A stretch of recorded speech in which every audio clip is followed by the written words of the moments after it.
Hi guys, it's Ashley. I am just really excited to share with you some of what we learned from Marcia this week at the training. I'm really excited that a few of you were able to make it the first week, but I understand our schedules can be busy. And for that reason, I really wanted to come to you a little bit more personally than through an email, so I can help you understand some of what Marcia has shared. I'm going to keep these really short and just go make a few of them and send them out over time. But the first one that I want to share has a lot to do with how we speak to children, and not necessarily just our little ones with special needs, but all of our 2-year-olds, because all of our 2-year-olds have some special needs. So one of the things that was really important is I think that as a ministry as a whole, not just as our room, we really want to make sure that we're all using the same verbiage so that as children grow up in our ministry, they're comfortable transitioning from one room to the next because they know what to expect. They know what their teachers are going to expect of them. They know how to behave, and they also know how people are going to talk to them. Not only lovingly and encouraging them, but really treating them like the little people that they are and the little people that we want to share the gospel with. So in our room, we're going to have the 4 W's hanging in the back of the room.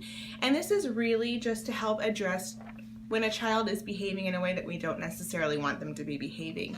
So if all of our teachers across all of our rooms are asking these kids the same questions, it kind of builds continuity and helps the kids feel more comfortable. So, for example, I think a natural instinct when we see a child not doing what they're supposed to be doing is that we want to correct their behavior immediately, whether that's, telling them, no, don't do that, or just kind of jumping in and making the change. And so one thing that Marcia really hit on was asking the child, what are you doing? Not necessarily, what are you doing, or stop doing what you're doing, but just asking, what are you doing?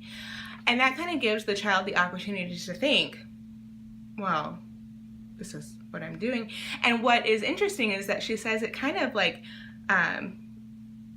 makes their brain stop and process. So if they're whacking a friend or not keeping their hands to themselves, you can ask, hey, what are you doing? And wait and see what they say. The next question you would ask is, what are you supposed to be doing? And that gives the child the opportunity to own their behavior and also make a change. And also it helps them kind of understand what they should be doing and verbalizing that.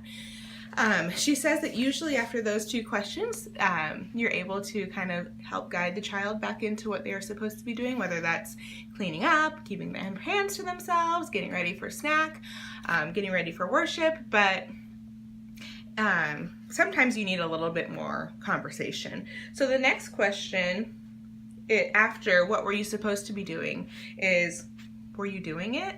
So now I'm asking what they're doing. You're asking if they were supposed to be doing what they were doing and what they are supposed to be doing instead of what their behavior was.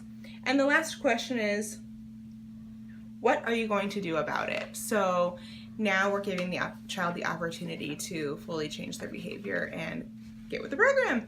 I really hope that these are tools that you're going to be able to utilize on a weekly basis. I love you. Thank you so much for doing ministry with me, and I hope you're having a great time. Thanks.